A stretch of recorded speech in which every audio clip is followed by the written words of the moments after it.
what we're trying to get at, I suppose, is just to hear from the different specific target groups. So the women who have experienced domestic violence, the girl guides, the migrant women, and the lesbian, bisexual and transgender women. And the women from the CRPD, the Commission for the Rights of People with Disabilities, have excused themselves because of vulnerability. So they've asked me to just read out different elements of what their contribution is to this panel. So for the first round, if you like, and I'm just going to ask each of you to speak for a few minutes, and then we'll just have more of a discussion, if that's okay, is just that if everybody would say a little bit about, your contribution to the project, like the numbers of people that were involved, the experience of the training, because for most of you, you were the trainers, but some of you weren't the trainers and you had other trainers involved, and how the participants found the sessions.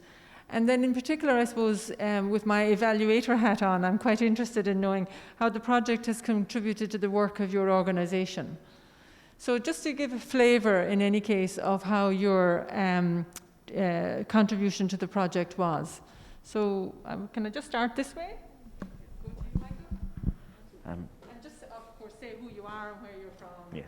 I'm Michael Farrugia, social worker by profession, and I'm representing the Rainbow Support Services of the Malta LGBTIQ rights movement, MGRM for short. And basically, our contribution through the Breaking the Cycle of Violence project, it came sort of, it was manifested twofold. We had two different trainings, one that was carried out in the Corradino Correctional Facility, and the other one which was held at our offices in Mosta. We had a total of 12 participants in all, including both groups. We had some challenges in recruiting participants, and with regards to trainers, I was one of the trainers training people at the office, and my colleague, Colette Farrugia Bennett, was the person delivering the training at the Corradino Correctional Facility. Can you repeat the question, Pat? I'm sorry. What the participants? Participants, yes, exactly. As I was saying earlier, we had some issues with recruiting participants. However, we managed to identify professionals. Most of our participants were professionals, especially those who were trained at the office. And we developed the training to be a sort of train the trainer. It had a train the trainer aspect to it. In what ways do I mean? We helped or facilitated the process for our participants to recognize patterns of abuse, and we sort of specifically focused on SSIPV, same-sex intimate partner violence. And we went into more focus on SSIPV because the patterns of abuse might be different from what we usually talk about when we discuss mainstream domestic violence or intimate partner violence, when it comes to the heteronormative perspective of usually the main discourses of a male perpetrator and a female victim. The dynamics when it comes to same-sex intimate partner violence varies. There's a lot of shame. There's the sort of people would find more difficulty in reporting, and bystanders would find it more difficult to recognize because, as I was saying, the main discourse, the mainstream narrative is of a heteronormative pattern, sort of.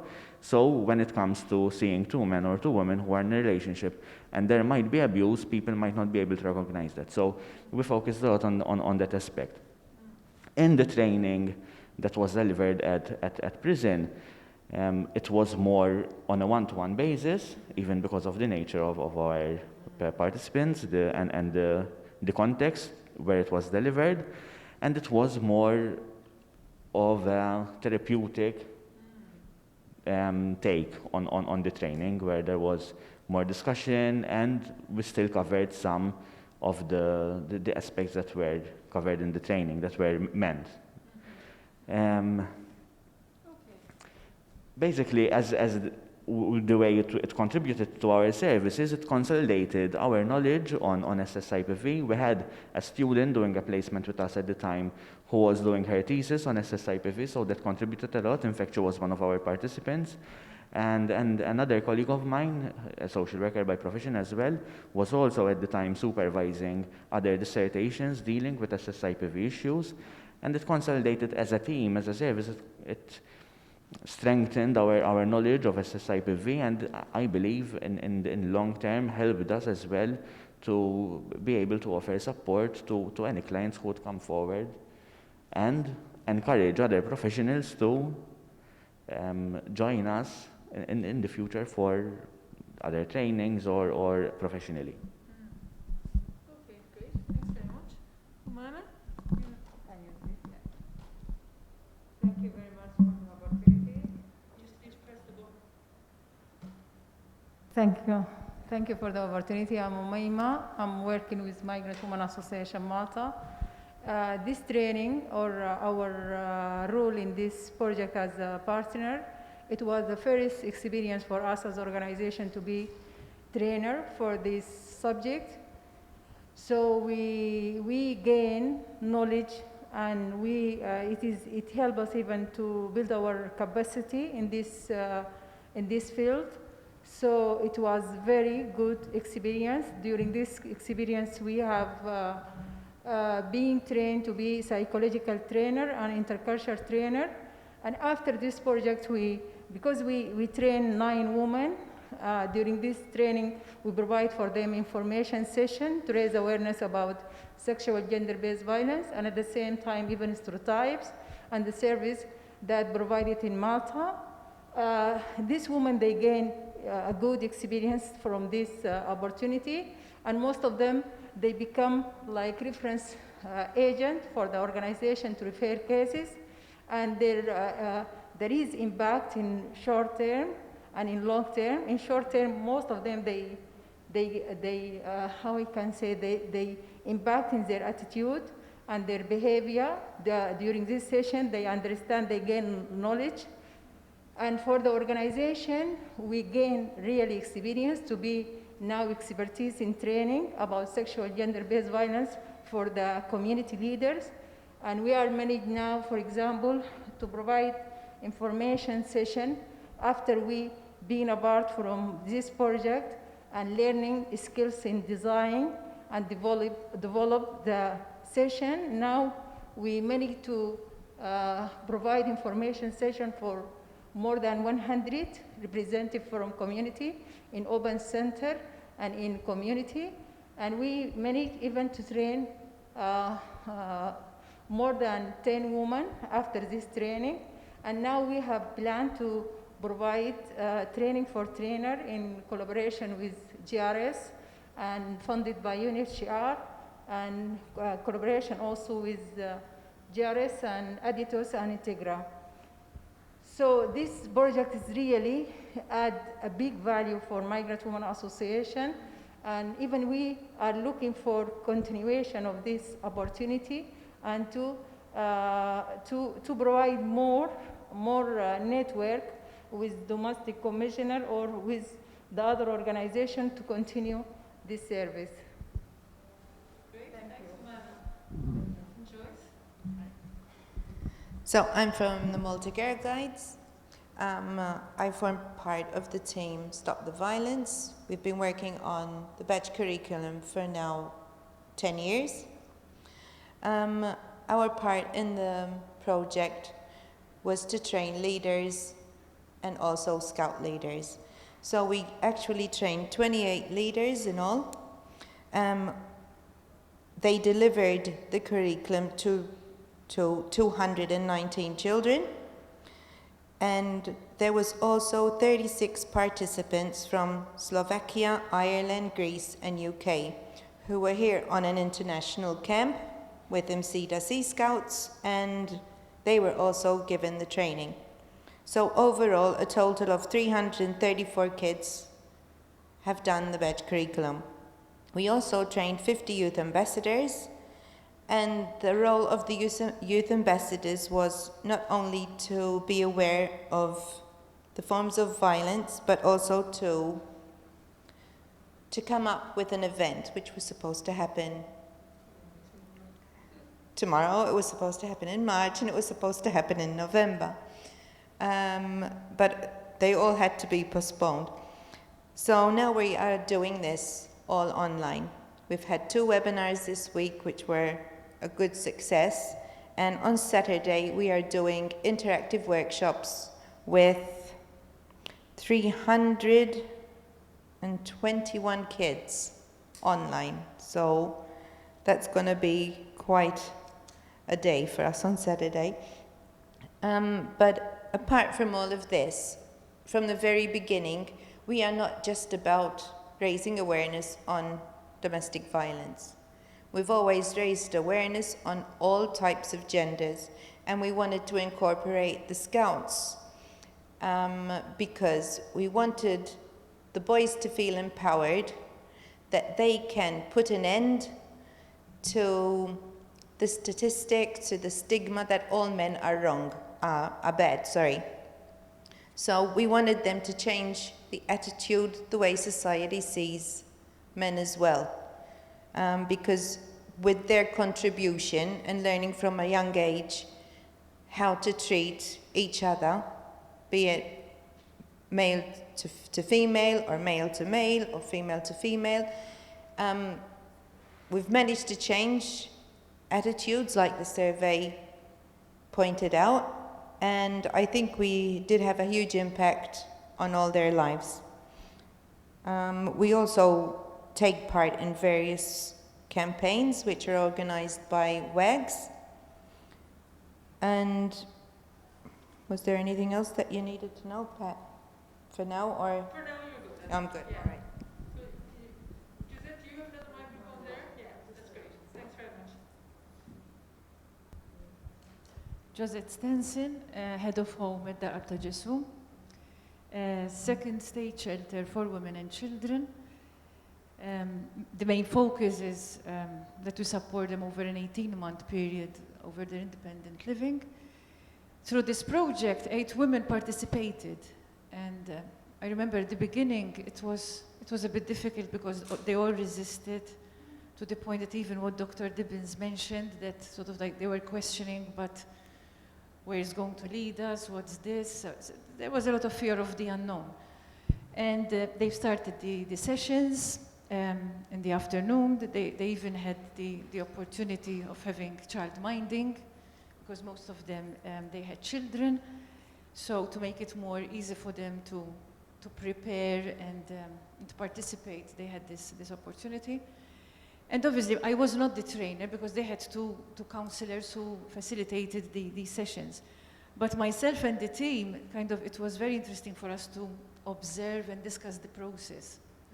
And the process, it was very interesting and insightful for the fact that although they resist, but the after effect was that they kept sort of discussing amongst them.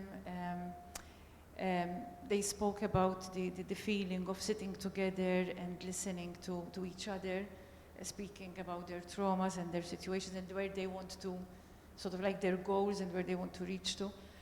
What was interesting for us also, and the project, obviously, it brought this to them, is having the space to discuss and explore on their self-esteem, self-confidence, self-dignity.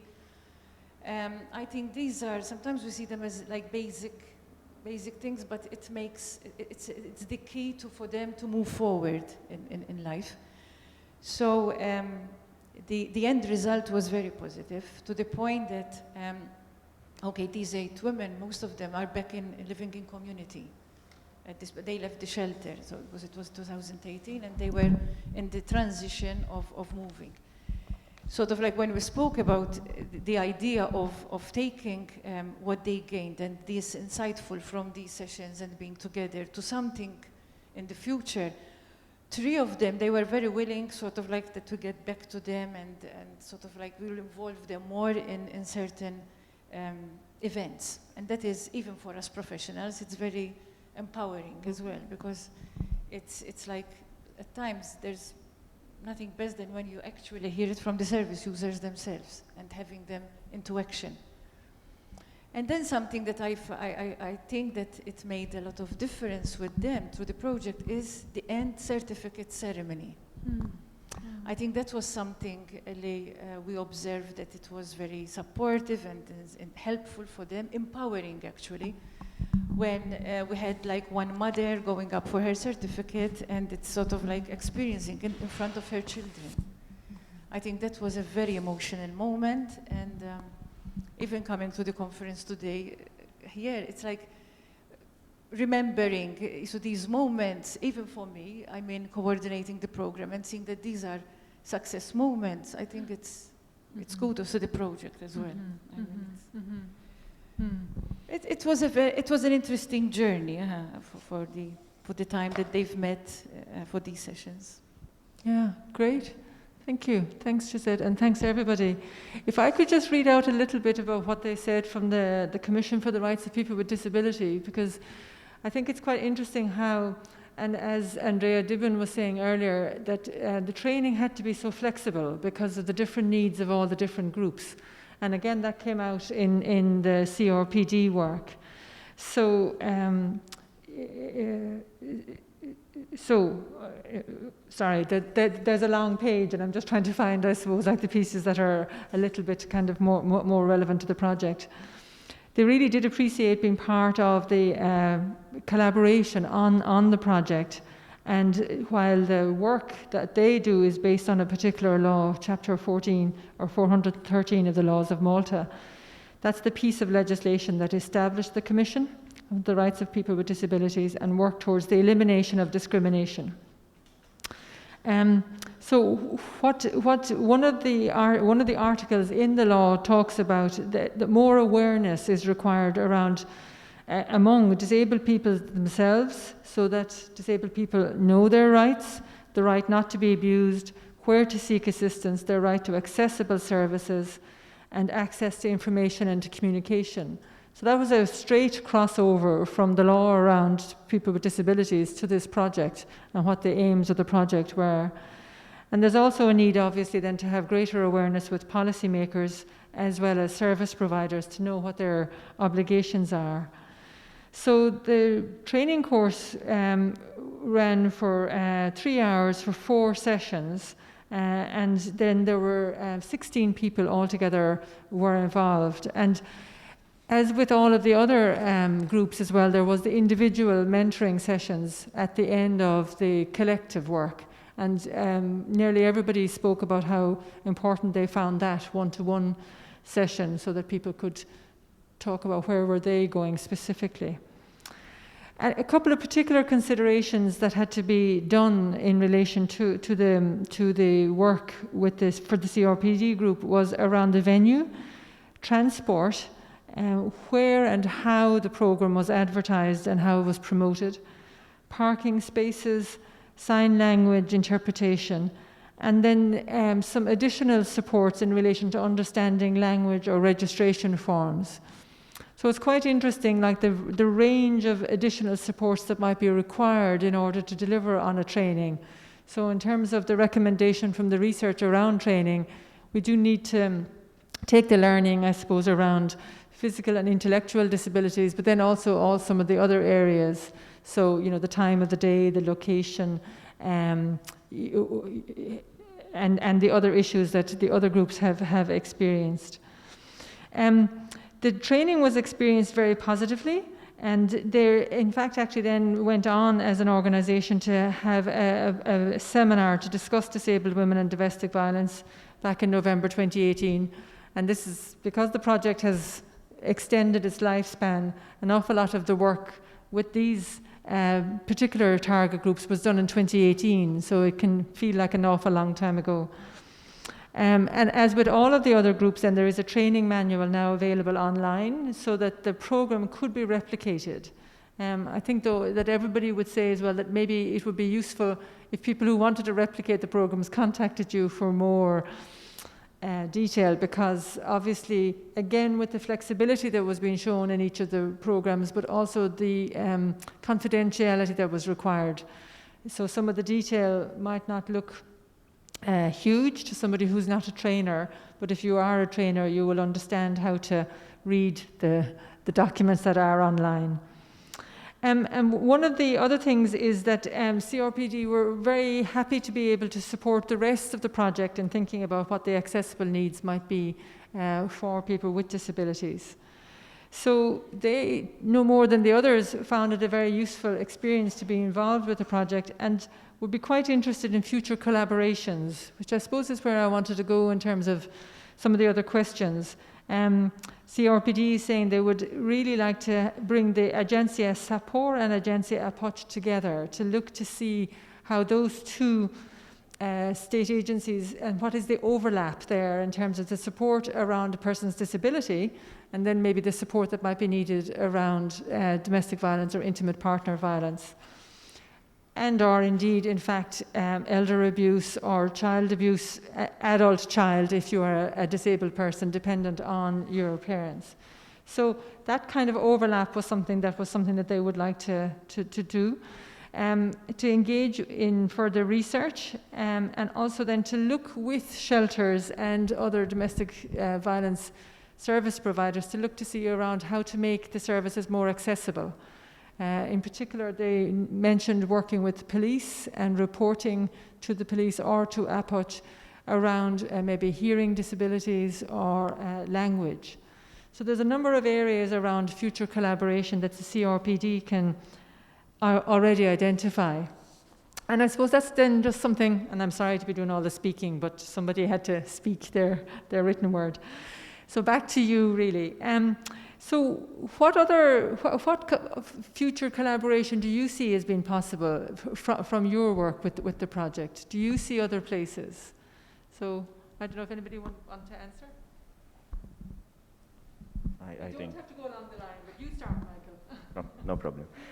Yes, basically after following this training or this journey, because as you all said, it's been going for over 2 years now. Our training was carried out in June 2018, so that's a while back now. With regards to future collaboration, something that I think even within our team we've discussed or we've been discussing for these past 2 years at least, the intersectionality of our clients, sort of, if we had to speak, obviously, even because of what the topic today of same-sex intimate partner violence, so instances of domestic violence or other sort of domestic violence happening within a family unit where some of the members, either the victim or the perpetrators, form part somehow or another within the LGBTI community. It is quite difficult for these people for these individuals to ask for help, because when they encounter professionals, the professionals might not have the language that would cater for their specific experience. This is an experience that is encountered from the LGBTI community across the board, not just in this area. However, it made us realize that we need to collaborate, and if not collaborate on specific projects, we need to start conversations with other stakeholders when it comes to domestic violence to increase the awareness and the knowledge of other professionals, other sectors, other NGOs who work with vulnerable people when it comes to violence, especially to increase knowledge and awareness. So yes, what we've done concretely since the project is we have increased our collaboration with some other NGOs. We have invited smaller NGOs to speak to young people who attend our groups, our youth groups, and as professionals we have come in contact or for different reasons, even through employment, with other agencies and services that support the cause, that work with victims or perpetrators of domestic violence and intimate partner violence.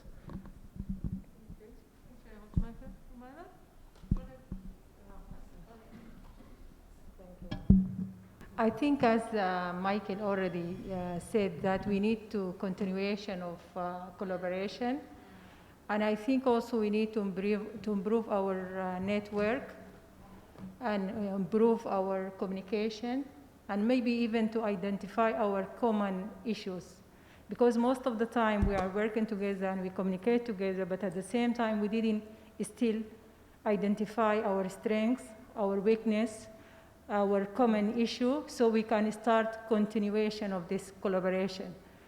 And at the same time, even to identify common goal between us, so we can go forward from this stage.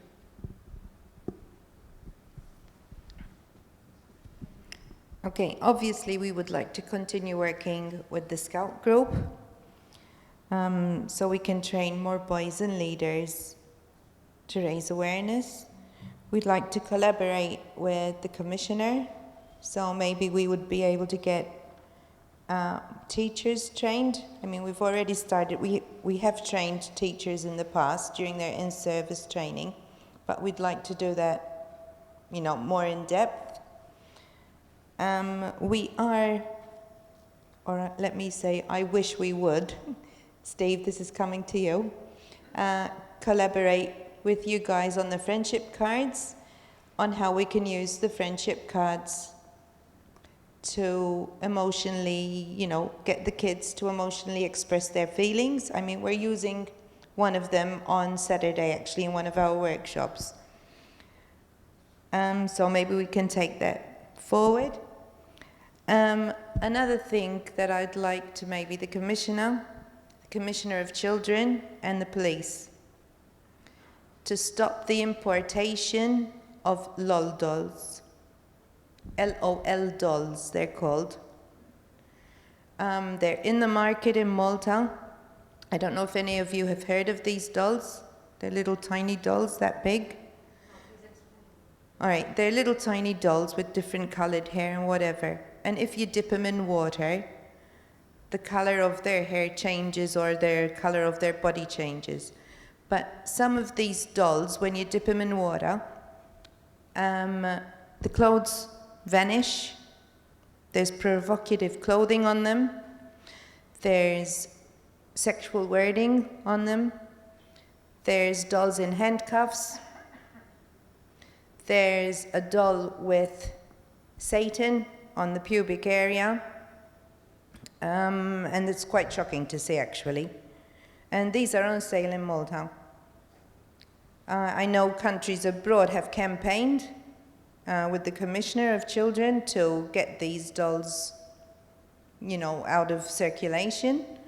But in Malta, they're here, unfortunately. So we'd like to see if the police can put a stop to this. I don't know how the law actually works on such things, but I think a campaign should be raised about these dolls. They're very suggestive, suggesting, what do you call it? It is sexualization, but also that it's okay to be tied up and everything like that. Yeah, I mean, and these are dolls that little kids have, so it's brainwashing them into something that's going to be normal. So any shop, toy shops, I believe, aren't they? You're not going to find them in a supermarket, but they're on sale. I don't know how we can go about it, but as soon as I found out about this, I said, no, I have to do something. I don't know, but I don't know if the police need to get involved, if it's something that the police can say, listen, we're going to check out these toys and put a stop to them. So that's my... I didn't know about them. I'm not a child. Yes, Myra?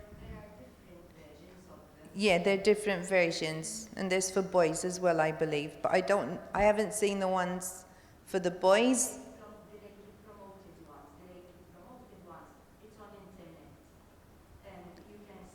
What it does, I can send you a video if you like of what the dolls actually do, because parents are dipping them in water to see what's happening, and they're putting up a video that it isn't right. to stop the sale of these dolls.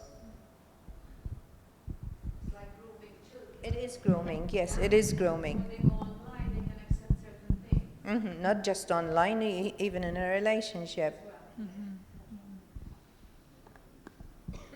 Okay, so that's a very specific and practical piece I of know you collaboration. asked me yesterday, but I was at a good. blank yesterday, but That's good, because it's interesting, isn't it, that, you know, I mean, obviously the questions that we were sending and what I was thinking of in terms of the discussion were longer term projects that were, I don't know, looking at intersectionality, that we're going to look to see what supports that you need. But sometimes what you need to work on is something very specific, and it's actually addressing something that's happening right now as opposed to something in the future.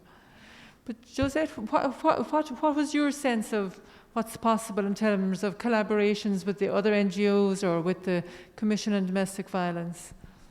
No, I mean, I look forward to continue working with the participant in the projects and the commissioner, and because I do feel that obviously when we're together sharing and discussing of what's working and what needs to be changed, or that gives some strength into it.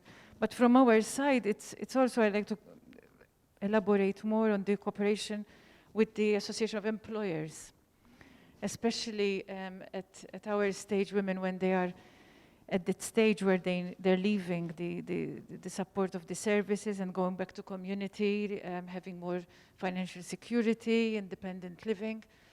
At one point, this is what I always say, I mean, they need to have a stability in employment.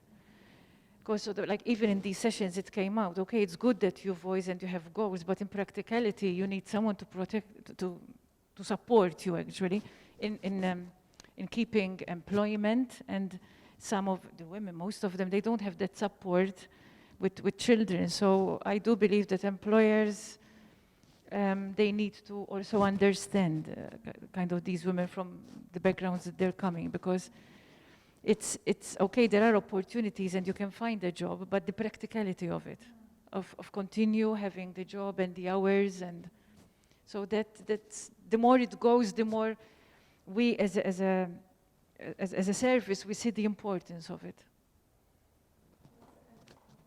And you can imagine as well that it's that's stretching, if you like, the awareness into another section in society. So it's not just the professionals, it's not just the specific support agencies, it's not the police or the lawyers or the social workers.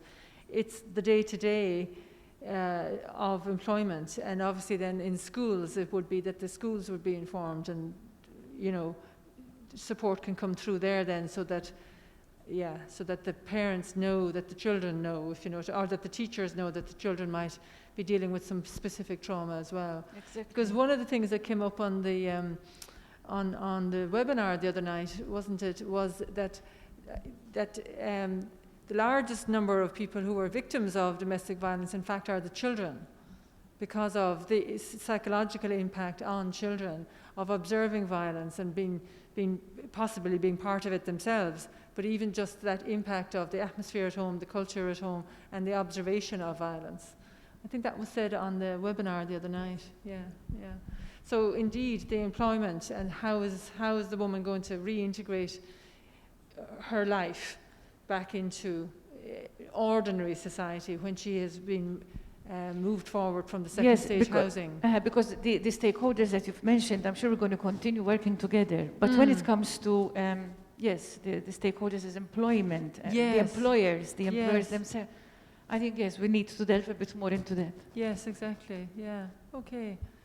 So, Katja, when you hear all these different ideas, what does this say to you then in terms of the work of the Commission? I think it's a very fruitful way of consulting with these NGOs, because at the end of the day, they provide a service to the different clients that they see through, and we will obviously take on board their suggestions, particularly now that we're about to work on a new and second strategy on gender-based violence and domestic violence. So a lot of the feedback will be Yeah. scrutinized and taken on board. Yeah, great. Um, And do you have a timeline on that, or what's the process for people to maybe to submit proposals to you, or? Government has a particular mechanism of how to issue consultation. So once a draft document is prepared, a consultation takes roughly 1 month. It's an Okay. open consultation. It's Mhm. done. It can be carried out online,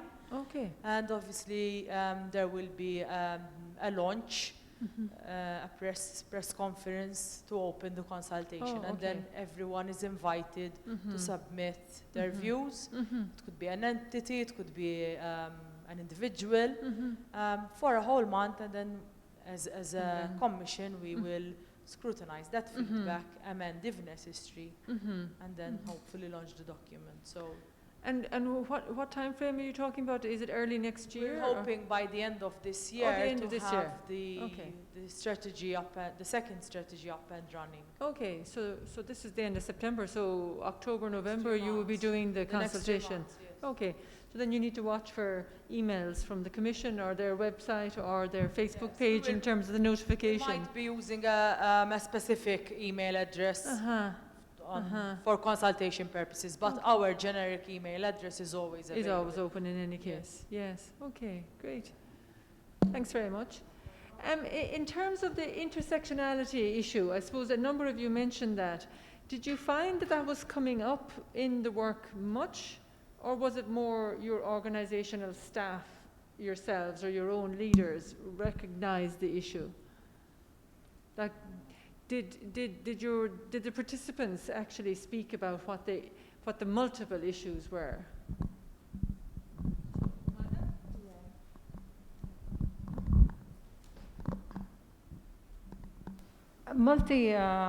Discrimination it's become very clear during our session. Most of our participants and trainees, they share their experience of discrimination because of their cultural background, because of they are women, because they are even their level of education, some of them because of their age. So there is multicultural or multi-discrimination appear during our session. And even in their daily life, especially when they looking for job or they looking for a specific opportunity, that is something most of the time it become like barriers for them to have access for the available or to be eligible for this service. Regarding the organization, for us, we have automatically, because we are working with different culture, we have like policy for equality. But most of the time we face this problem of including man. Because we are migrant women association, so we work hard to have policy that can include men. Because most of the time if we are talking about sexual gender-based violence without including man, that is something, it is make our work difficult. So we try our best even as an organization to work to have equality policy, to identify the barriers, to understand how we can include man in our work. And yeah, that is general about multi-discrimination within Migrant Women Association as target group and as organization.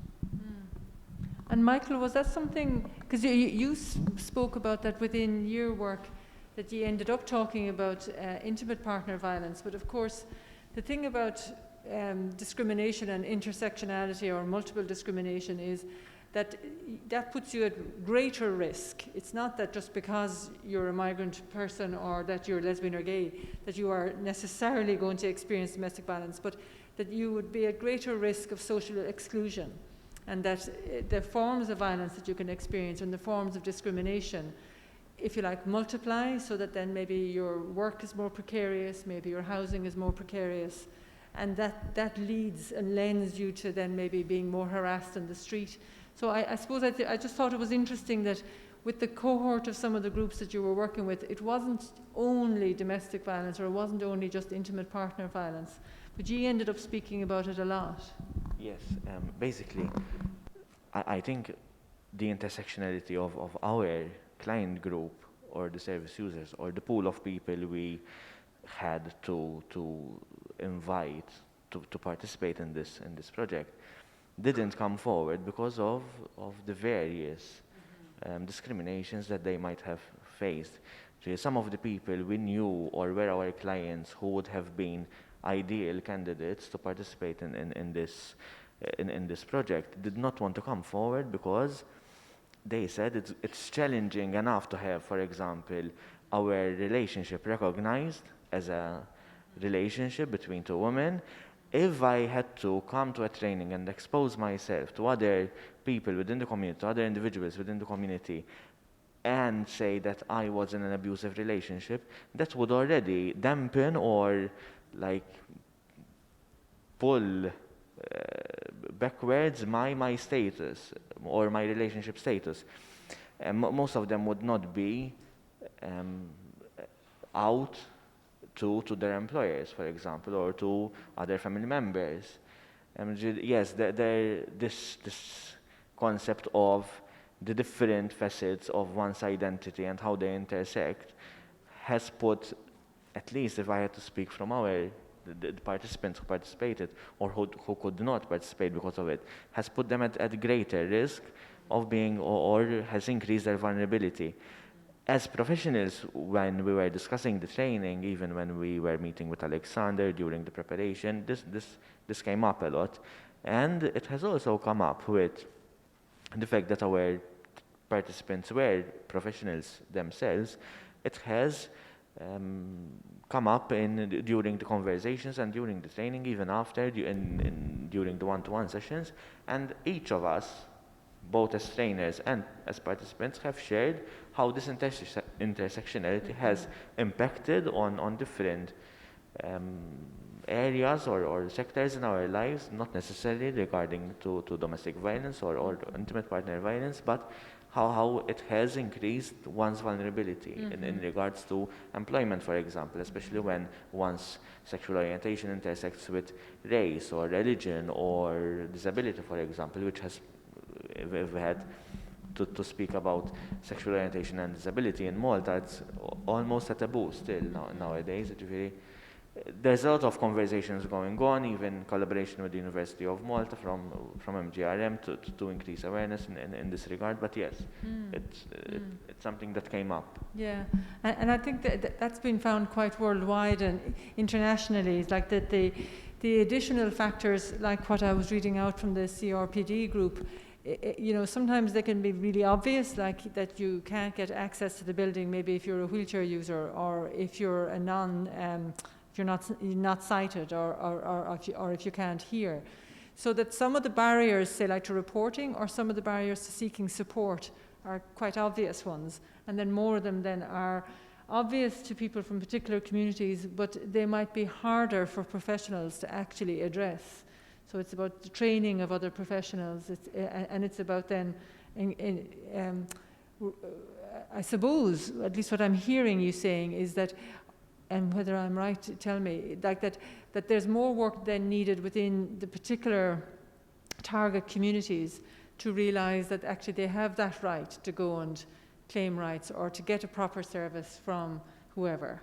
And that's quite an important thing. So it's like another layer of knowing that you need to kind of get over an extra hurdle in order to get the support that you might need. Or two or three sometimes, depending. Or two or three, indeed. Exactly. Yeah. Okay. Josette, did you want to add anything there in terms of the women that you work with? With our participants, it was more like they expressed the lack of trust within the system. Yes. That came out very clearly. I mean, it's just the awareness. At one point, they all experienced, they shared and discussed, but then the energy to put into detection, when at the back of the mind know that they're slowly and losing trust in the system. I mean, that comes in mind is with them is the police and the judiciary, the courts. It's like for them it becomes another trauma. Because at Yes. our stage, it's like the process starts, you know, of protection Mhm. orders, of separations. And it's like, for them, it's like a never-ending story, Yes. which adds a lot of frustration. Yes. And eventually, it will also affect the situation between them and the children. Yes. Because obviously children at all stage, they are witnessing and experience every change. So Yes. this continuously came out through the project. Yeah. And obviously, although deep down they know certain projects and certain training, for them it's beneficial. But obviously, I mean, their situation is this, that at sometimes it's like you're constantly. Yes. Yes. So that came So, out. so that there's a barrier in using the system anyway, and then some particular communities have additional barriers, and that's the intersectionality. Okay, great. Oh, please, of course, Umaima. You mentioned something about reporting and why most of migrant women, for example, hesitate even to report. First of all, all of them, they agree there is complication about the procedure, and there is no any indication of the consequence of reporting. So they don't feel relaxed to report because they don't know the consequence of this report and how it can affect them. And most of the time, especially for migrant women, they are in weaker position, especially when their perpetrators have clear legal status. It's not like them. And that is something specifically for asylum seeker and refugees and rejected status or subsidiary, any type of refugee status when they have relation with a specific nationality. And here I will mention a specific nationality, European or Maltese. Most of the time, they hesitate to report because they don't know the consequence legally about this report. And this is one of the barriers. Yeah. And but if I had something, it is also an issue of the timing, the time frame. We live in a situation, as we experience, that in shelters, you know, there is a time frame that one family with the children can stay. But then once the report starts being filed, and then the waiting, and then the court proceedings, it will take time. So they do these calculations, like if I am getting protection and support from the shelter, but then it is a time limit. And then if I go back to community, I have to face this on my own. So this is all a big frustration for them, because it's like the time frame, it seems like a never-ending story. You know, they reach court, and then they don't know when it's going to end.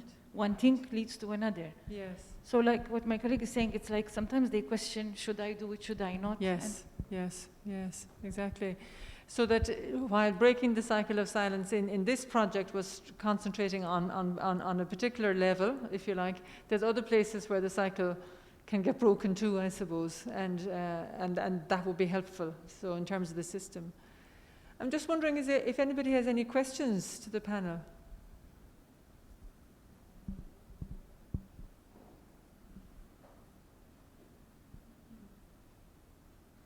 Okay, that's grand. Can I just say a few words as the external evaluator? I suppose there were three things that really struck me about this project. Well, apart from the fact that you had to extend the life of the project, for another 6 months or whatever. We were all meant to be finished last November, and then we were going to be doing the wrap-up by March, I think it was. So apart from that, I suppose there were three things that really struck me. One is that this project and the previous project that was mentioned earlier, the Full Cooperation Zero Violence project, I think both of those really worked because they came from a strategy that was to address gender-based and domestic violence, so that there's a place for the continuity of the work. There's a framework where there's a possibility of you continuing to network. There's a possibility of continuing to work with the police or the education system or to the Commission on Domestic Violence or with APUCH or whomever.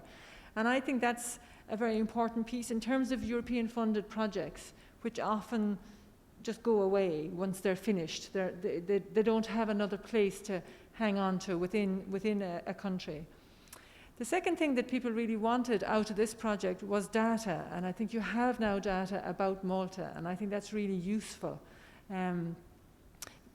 Because oftentimes what people want in terms of making systems change is they want to say, well, show me the evidence, show me where the demand is for this, and show me the evidence that this is what's needed. So I think that was a very important piece, and Andriana gave us a very fulsome overview this morning of what the research showed, but also where the challenges now are in order to continue to get changes in behaviours. But if you go back to the previous project, which, because I was the evaluator for that one as well, I think that whole piece of work around being able to get agencies to work together, the multi-agency approach, I think has been a really strong success factor, which will then continue to go on into the future within Malta. And that leads me to the third point, which is that most of these kind of changes will need time. And I think that's what's really useful, is that you can see across a period of time that changes do happen. And that while it can look like it's impossible, in fact, actually, now we have some of the changes that were recommendations from the previous project's report. And I suppose I just sort of think to give an overview, and again, of as somebody like from the outside, is, okay, you might be tired of waiting in Malta for some of the changes, but in these 3 years that I've been coming over and back in terms of these two projects, I can see that things that were wanted 3 years ago are now coming into place. And while that can be a bit upsetting that it took 3 years, at the same time, it is happening. So I suppose there's a piece of kind of recognizing the benefit of doing the projects as long as there's a hook on which to keep them, and that hook is the strategy. And I think what you were saying then, Katja, in terms of the next strategy is actually going to be really important around collaboration, around maybe focusing in on what Andriana was saying earlier this morning about changing behaviours. Because clearly the work with the children and the young people has changed things, and how to progress that, because that was one of the biggest areas that you could, I suppose, clearly see the evidence, because the numbers were there. As she was saying, the numbers in these target groups were much smaller, but individually you've all been able to identify the benefits. So that kind of way of being able to continue, I think, will be really important. Anyway, that's me just saying with my little evaluator hat on. Does anybody else want to say any kind of concluding comments, or?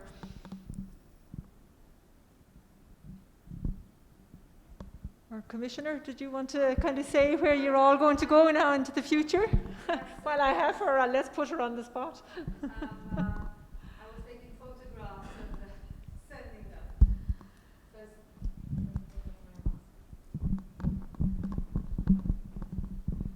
of all, I wish to thank Maromia for organizing this whole event, together with my colleagues at HRD and Katja and Ivan and Sasha and Annabelle, who is not here today. They are our colleagues at the Commission. I'd like to thank them all for all the precious work they do, and even the work that they've done throughout the project of breaking the cycle of violence. Thank you. So that's very important, because without their input, this wouldn't have been possible. I would also like to thank you for chairing this event so very efficiently and nicely. And thank you very much. And we look forward to seeing you again. Yes, I hope so too.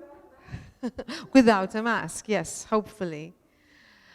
And I would also like to thank the panel for their contribution. It was very interesting to hear also. And I marvel each time at how much work is being done in the various entities from the various professionals. What we see here is just the surface of things, you know. You get to hear the report, what's going on, and about the training. But so much more goes into it, you know, so much energy, so much planning, and so much thought, you know, so before everything gets done. People have to come together and decide what's important, what the problems are, what needs to be healed, what needs to be addressed. And I think it's a beautiful thing that this can happen, because that means that we're all so committed. We all have social justice at heart. We want to help those who are disadvantaged and who find themselves in horrible situations, not of their choosing. You know, it could be any one of us, really. Sometimes it feels like there's an us and them involved, but really when you stop to think of it, and it's shocking really, it could be you. Because where human beings are involved, there's no knowing how the person is going to react. You know, human behavior is quite unpredictable, and it could be anyone, any one of us. And the good thing is that there are so many people who want to help, and who can help, and who invest in themselves to help, you know. And I feel proud to be part of such an endeavor, you know. I feel proud and privileged and humbled at the same time, because this is so huge. And it takes the strength and the effort of all of us to even begin to make a small difference. But it's so, so important. Without it, you couldn't possibly imagine what the world would be like without such a commitment. So thank you all, everyone, for being here, for still being here. We really appreciate your presence and your commitment. Thank you very much. Great, thank you very much. I hope I Commissioner. didn't leave someone out. Yeah. I really want to thank everyone. Great. Okay, thank you. Thanks very much, Commissioner.